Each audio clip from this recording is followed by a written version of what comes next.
Good morning, KidzROCC. I'm so happy you're here with me this morning. It's going to be an awesome day and an even better week. You know why? Because you're here with us talking about focus, and the life app for this month is faith. And faith is really cool. It's a really important subject to me. Faith is trusting in what you can't see because of what you can. Faith is trusting in what you can't see because of what you can. And faith is like this. Have you ever walked outside and wondered how the leaves just blew across the yard? Or you can see the wind in trees? Wind is a lot like faith. You can't really see it, but you can see the effects of it. You can see the effects of people's faith in their lives, and you can see the effect of God in people's lives because of their faith. One of the ways that you're going to learn about faith is through our Bible story today, and I'm really excited about it. I hope you are too. So sit back and check out this week's Bible story. The Bible. It's 66 books of history, stories, letters, and poetry that fit together to form God's one big story. The epic adventure of how He created us and loves us so much that He made a way to rescue us. As we travel through the Bible, from Genesis to Revelation, we discover people who met God and found their lives changed forever. Now for an amazing story, inspired by the book of Acts.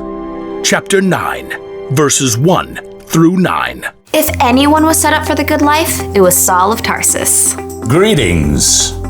Though Saul's family was Jewish, he was also born a Roman citizen. Throughout his life, he was known by two different names.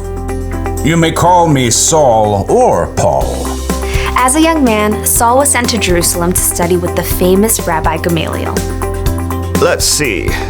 You have achieved 100% in classical literature, 111% in philosophy, and in ethics, 99%. I vow to do better. Saul became a Pharisee like his father before him. He carefully studied God's law and prayed 3 times a day. Dear God, help me follow your laws 100% perfectly. Like the other religious leaders in Jerusalem, though, Saul was caught off guard by the events that surrounded the life and death of Jesus. Good riddance. Now that fool can't try to overturn God's laws anymore. Haven't you heard? Jesus' follower says he's returned to life. They've seen Jesus? They've seen Jesus.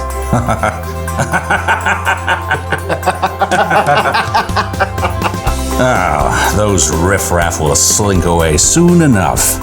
Against all odds, the followers of Jesus didn't fade away. In fact, the numbers began to grow. 5,000? You're telling me that 5,000 people are following the way of a dead man? Well, technically, they think he's alive. Not helping. The religious leaders in Jerusalem did everything they could to squash the new movement. They even arrested a leader among the Jesus followers named Stephen. After telling lies about him, they dragged him outside the city.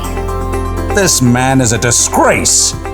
Saul stood by and held the coats of the men, who picked up stones and threw them at Stephen, until they killed him. If Stephen had just let go of this Jesus nonsense, he wouldn't have had to die. It's terrible. I heard people are following the way of Jesus in other cities too. What? Inconceivable. Saul quickly became known for hunting down people who believed in Jesus. When he discovered that some Jews in Damascus were following Jesus, he went straight to the high priest. This Jesus thing is spreading everywhere. I'm aware. They think he's alive. Yup. Someone should do something. I hope you have something constructive to say. Give me letters to the synagogues in Damascus so I can arrest all the believers and bring them back here. Now you're talking. Saul set off for Damascus with the blessing of the high priest. He traveled with a group of men to arrest the believers they found. After days on the road, they neared the city. There it is. We'll make it by lunch. No, we must take time to pray. As he did 3 times every day, Saul stopped and turned to Jerusalem to pray, certain God was on his side. Dear Lord, help me to catch every single one of those despicable Jesus people. Suddenly, a light more brilliant than the midday sun blazed down around Saul.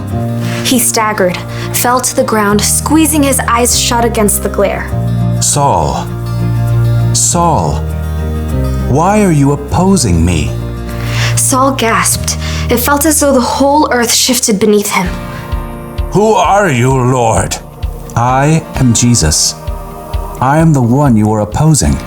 The men around Saul stared in horror and confusion, unable to speak. They could see no one, but heard a sound, perhaps like a roar of thunder. Now get up and go into the city. There you will be told what you must do. Saul reeled. He struggled to his feet and finally opened his eyes. He saw nothing, only darkness. What's happened?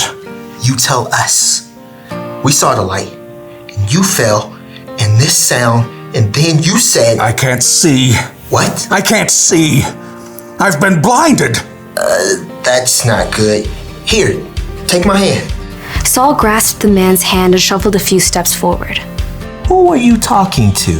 I think it was Jesus. You heard Jesus? I heard Jesus. Saul's companions led him into Damascus, where he stayed at the home of a man named Judas on Straight Street. Want something to eat? I'm not hungry. Or water? Not thirsty.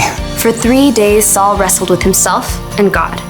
He'd come face to face with the very man he knew was dead, but discovered that Jesus was very much alive. Now blind, Saul was forced to see everything in a brand new light.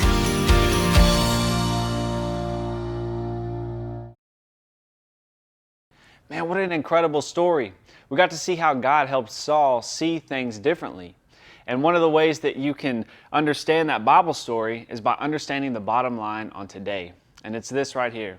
Knowing Jesus changes the way you see everything. And you saw that in the Bible story. As soon as Jesus stepped into Saul's life, everything changed. And guess what? He didn't see things the same. So here's what I want to do. I want to help you see things differently by doing the motions that I'm going to help you learn this morning. Is that cool? All right, here's what I need you to do. I need you to stand up. That's right, stand up in the living room, wherever you're at. We're going to do this together. All right, so it starts by this.